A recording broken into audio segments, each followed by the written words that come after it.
Caríssimos irmãos e irmãs presentes em nosso santuário, dedicado ao Sagrado Coração de Jesus, no findar deste mês tão especial, onde pudemos realmente mergulhar profundamente no mistério do sangue e da água, jorrados do coração aberto de nosso Senhor. Quero também saudar a você que acompanha a transmissão dessa Santa Missa Dominical e hoje, na solenidade de São Pedro e São Paulo, convidá-los a uma reflexão, especialmente pautados na história vivida por estas duas colunas principais da Igreja, São Pedro e São Paulo. As duas imagens que encontram-se sobre o altar são veneradas neste santuário junto ao átrio, a entrada principal da porta que se abre e logo já podemos perceber onde a nossa fé está fundamentada. Na porta principal, que claro, é o Cristo, mas ao adentrarmos nas colunas da Igreja e principalmente em Pedro e Paulo. O próprio santuário foi aqui edificado, contendo 12 colunas, na lembrança viva dos 12 apóstolos, sustento de toda a Igreja.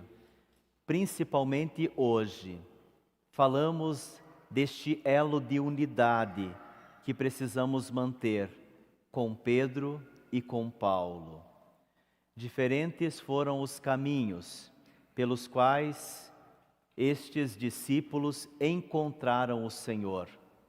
Aliás, se pensarmos bem, não foi uma história de um encontro deles com o Cristo, mas do Cristo que os chamou. No caso de Pedro, o chamado junto ao Mar da Galileia era um pescador e um chamado de um homem que passou desde o princípio a exercer uma certa liderança no grupo dos 12, mas não só uma liderança humana, mas o Senhor foi pouco a pouco confiando a tarefa de que fosse um elo de unidade, de comunhão com os outros discípulos. São personalidades bem diferentes daqueles que foram chamados pelo Senhor, mas quando há a presença do Espírito Santo, pode-se construir unidade.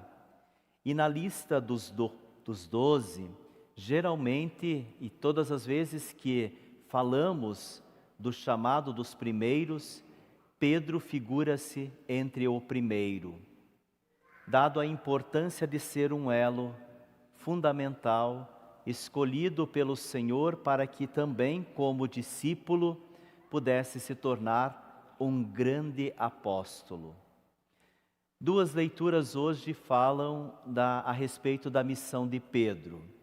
Uma delas, a principal, do Santo Evangelho, situado em Cesareia de Filipe.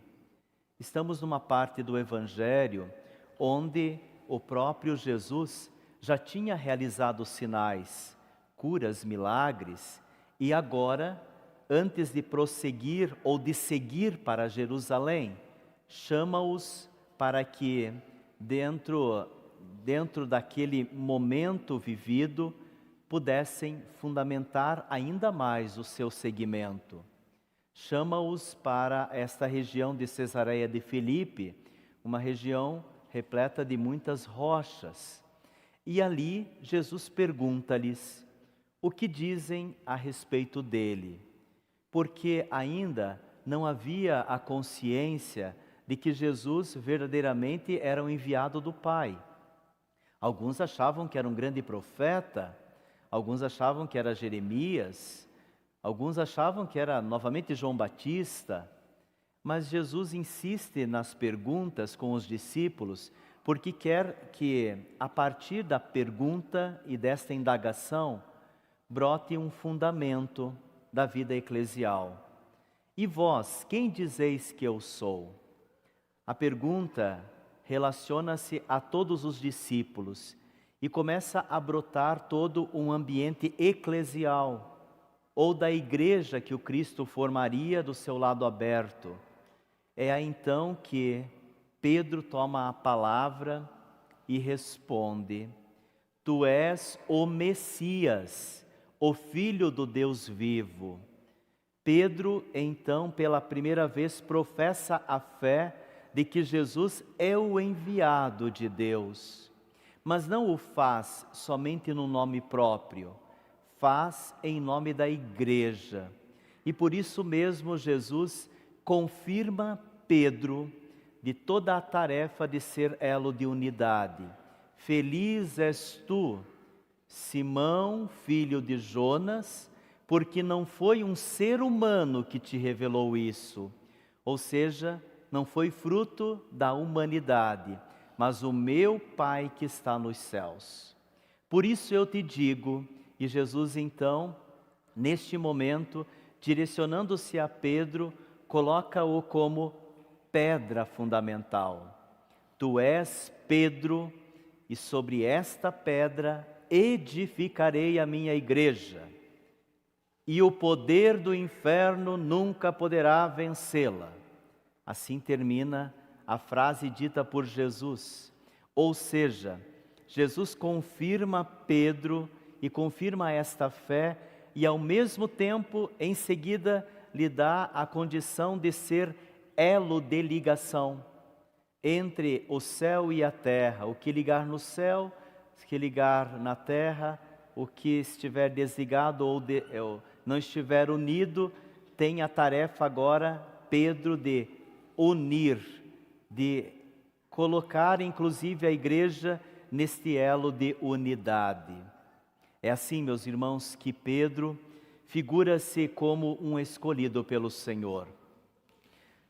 A primeira leitura de hoje dos Atos dos Apóstolos narra também a vida de Pedro, no momento em que Pedro foi aprisionado. Já é um episódio após a ressurreição de Jesus. Pedro encontra-se na prisão e impressionante perceber qual era a ação da igreja, dos primeiros cristãos, dos discípulos. A oração forte da igreja libertou Pedro da prisão para que pudesse voltar e evangelizar. Foi aprisionado por causa de Jesus, mas um anjo foi enviado e por meio deste anjo a liberdade para continuar a sua missão.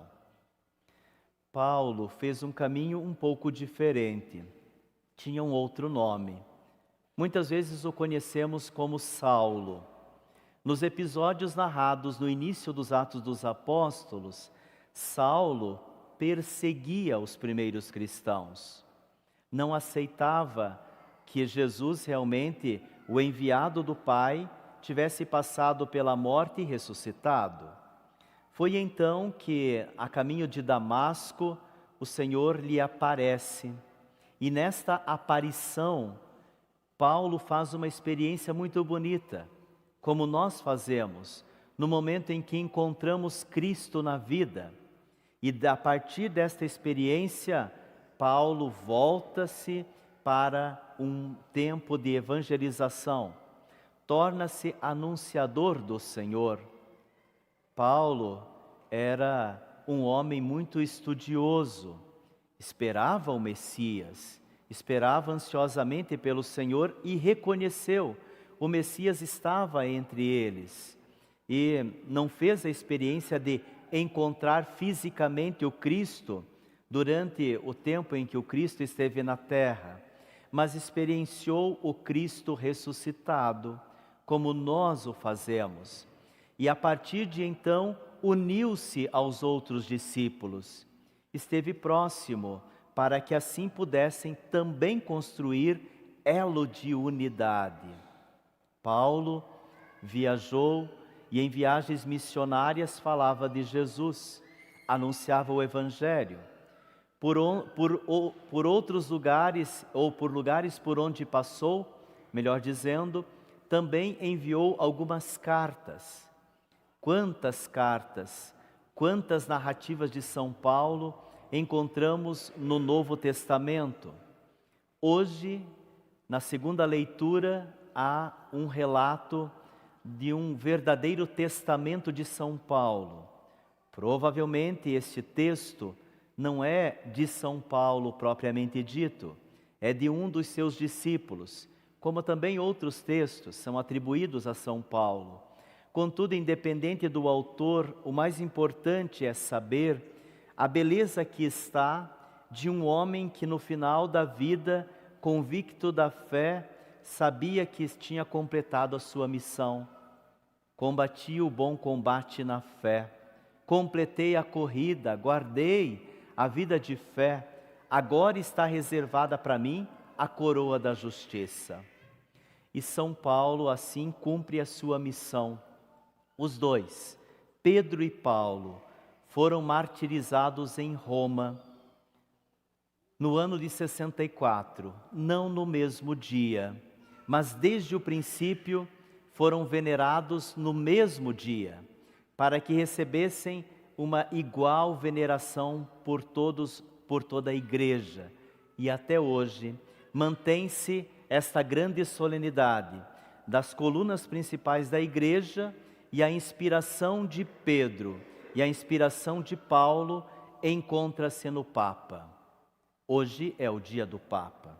Eu preciso concluir, inclusive, dizendo que grande preciosidade tem a Igreja Católica quando mantém um elo de comunhão e de unidade com o Papa. Vocês sabem que há muitos que chegam a dizer: não confio nesse Papa.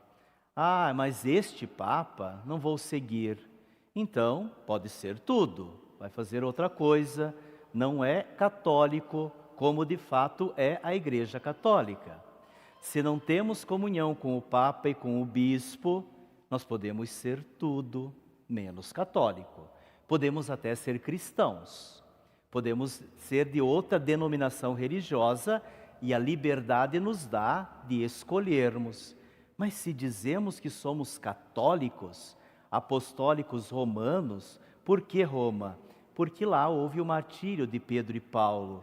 É então que nos identificamos a Igreja de Cristo, constituída sobre Pedro, sobre Paulo e sucessivamente sobre todos os papas. É claro que em alguns momentos da história, também os papas, de maneira humana, porque também são humanos, tropeçaram no caminho. Mas porque a igreja é conduzida pelo Espírito Santo, a igreja realmente tem a possibilidade de anunciar Cristo justamente por esta tarefa de unidade.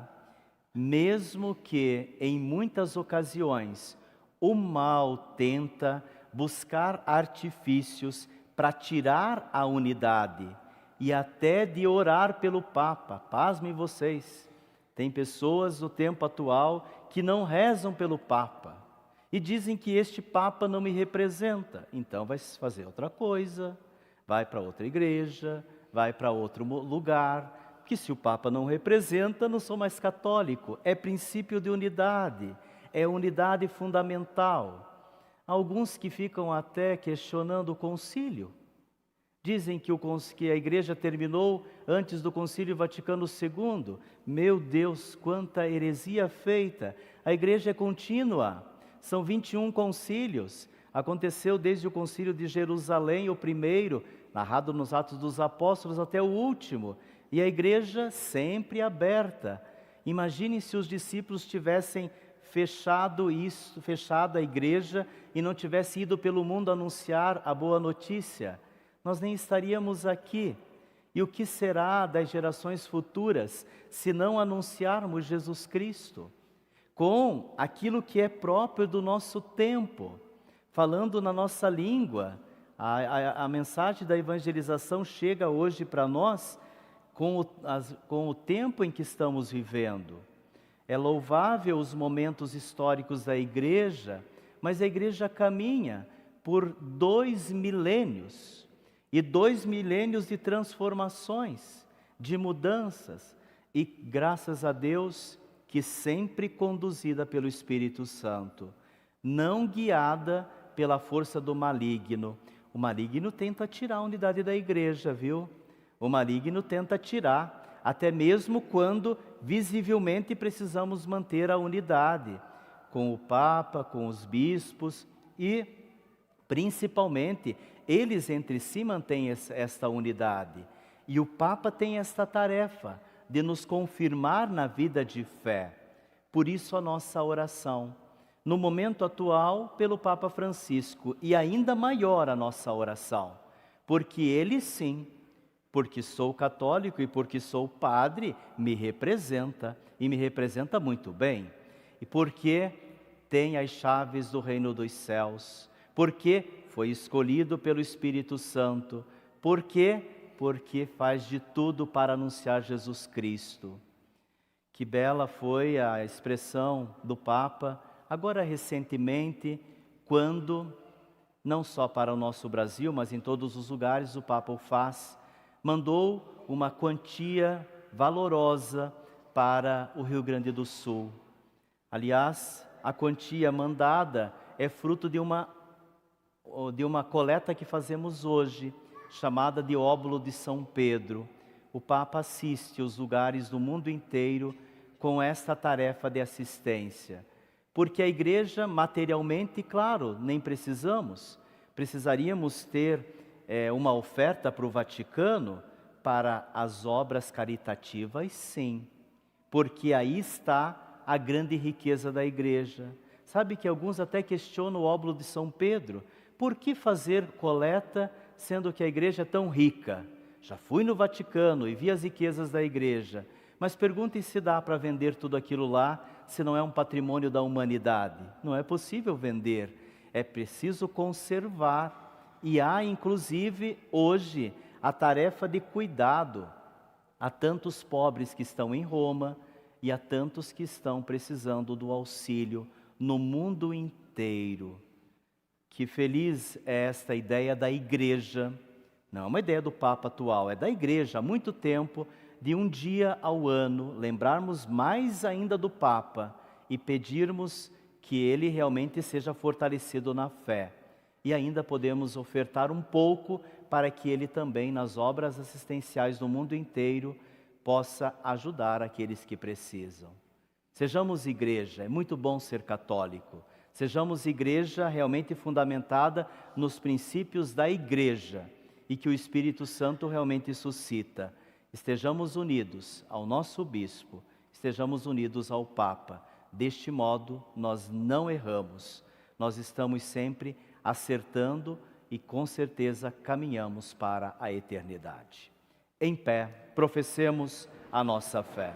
Creio em Deus Pai Todo-Poderoso,